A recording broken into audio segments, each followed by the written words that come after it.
Assalamualaikum warahmatullahi wabarakatuh. Bersama saya lagi dalam channel YouTube Faizal Anwar.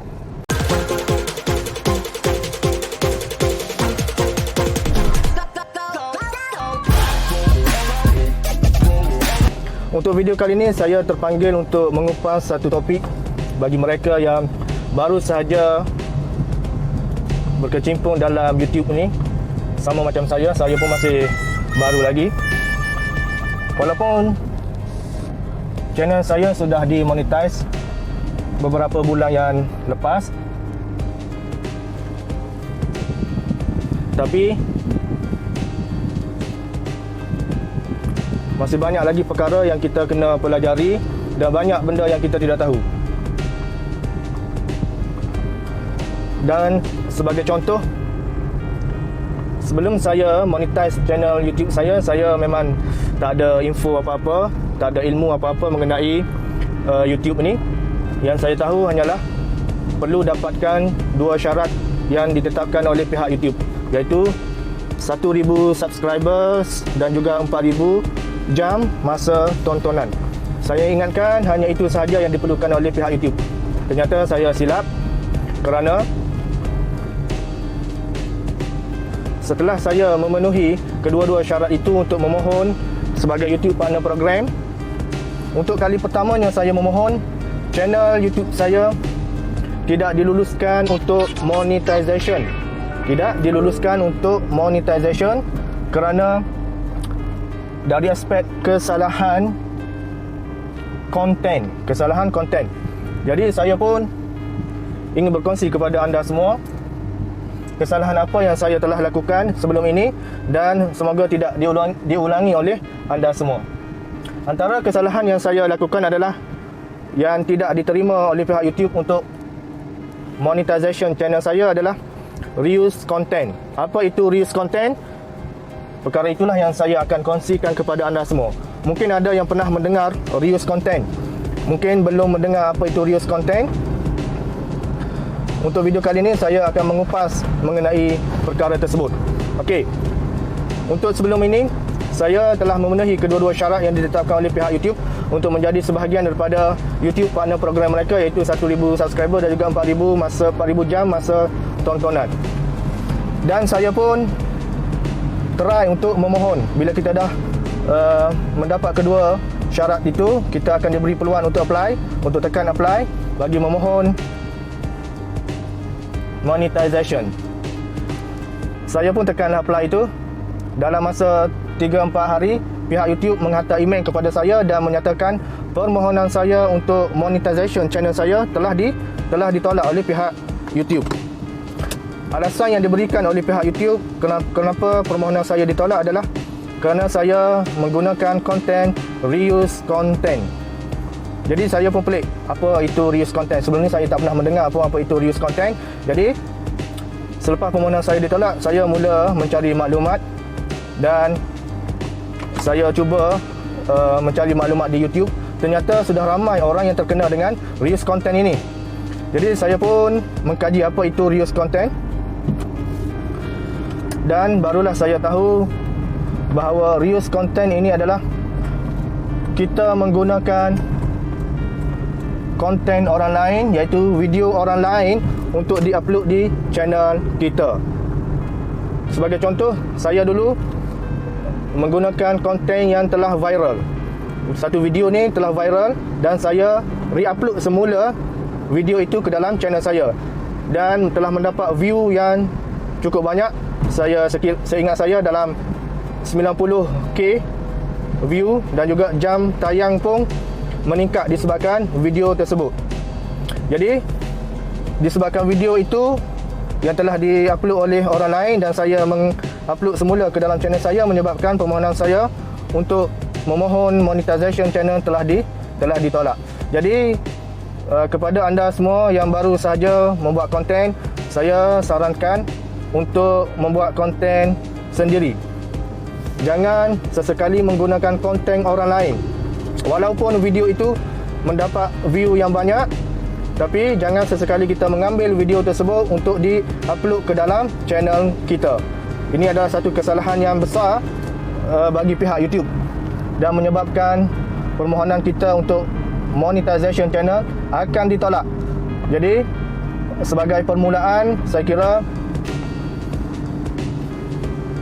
kalau ada yang menggunakan konten orang lain, saya memberi nasihat supaya delete video itu dan kita membuat video kita sendiri. Walaupun video yang kita masukkan itu tidak mendapat view yang banyak, walaupun puluh-puluh sahaja, walaupun ratus-ratus sahaja, tetapi itu sangat baik dan mengelakkan kita daripada menyesal di kemudian hari. Dan setelah channel saya ditolak untuk monetization, pihak YouTube memberi masa dalam sebulan untuk saya membersihkan channel itu. Dalam erti kata yang lain, delete video-video yang terlibat dengan reuse content ini dan membuat video yang baru. Jadi setelah dalam sebulan itu saya membuat video saya sendiri, walaupun view tidaklah banyak, dalam puluh-puluh dan ratus-ratus sahaja, tapi saya berpuas hati. Pada akhirnya permohonan saya untuk reapply monetization diluluskan oleh pihak YouTube. Ini kerana saya telah delete semua video viral yang saya upload itu dan saya masukkan video saya sendiri. Jadi itu adalah nasihat saya kepada mereka yang ingin membuat video di YouTube, seterusnya ingin untuk monetization channel tersebut. Kalau anda berniat untuk nak saja-saja masukkan video tanpa untuk nak monetization, itu tak ada masalah. Tapi kalau anda memang bercita-cita untuk nak monetize channel anda dan buat duit dengan channel anda, saya sarankan supaya delete ke semua video yang berkaitan dengan reuse content ini, iaitu menggunakan video orang lain. Orang lain dah masukkan video itu dan kita re-upload semula. Itu adalah menjadi satu kesalahan bagi pihak YouTube. Walaupun view video tersebut banyak, ratus ribu, viral lah dikatakan, tapi itu adalah menjadi satu kesalahan. Dan nasihat saya adalah lebih baik kita membuat video kita sendiri, walaupun view tidak banyak, tetapi kita berpuas hati pada akhirnya. Walaupun lambat untuk kita nak mendapat syarat yang ditetapkan oleh pihak YouTube, tapi kita akan berpuas hati dan kita tidak akan menyesal di kemudian hari. Saya pun dulu menyesal juga setelah saya memohon untuk pertama kali untuk channel saya monetize ni dan ditolak oleh pihak YouTube. Saya rasa kecewa disebabkan untuk kita nak mendapatkan jam tayang dan juga subscriber yang baru itu memakan masa. Tapi pada akhirnya saya rasa sangat gembira kerana dengan channel saya sendiri, kerana dengan video yang saya buat sendiri, dan akhirnya telah diterima untuk menjadi sebahagian daripada YouTube Partner Program mereka. Ini adalah, walaupun saya kehilangan banyak jam tayang setelah saya delete video-video saya yang dah viral dahulu. Saya kira walaupun saya yang pertama tu saya mendapat 5,000 jam tayang, tapi setelah saya delete video reuse content itu, jam tayang tersebut telah berkurangan sehingga 100 jam tayang saja. Cuba bayangkan, daripada 5,000 saya mendapatkan kembali jam tayang yang diinginkan oleh pihak YouTube, iaitu 4,000. Tapi walaupun lambat, saya berpuas hati dengan konten dan video yang saya buat sendiri. Jadi saya kira semoga pengalaman yang saya alami tersebut, pertama kalinya telah ditolak oleh pihak YouTube disebabkan channel saya mengandungi reuse content, iaitu menggunakan konten orang lain. Konten orang lain yang telah viral beratus-ratus ribu view, dan saya ambil video tersebut dan saya upload ke dalam channel saya dan mendapat view yang banyak juga disebabkan video itu viral. Tapi ini menjadi kesalahan bagi content creator untuk nak mendapatkan monetization. Dan setelah monetize kita ditolak, kita perlu delete ke semua video itu. Jadi semua ini adalah merugikan diri kita dan juga merugikan masa.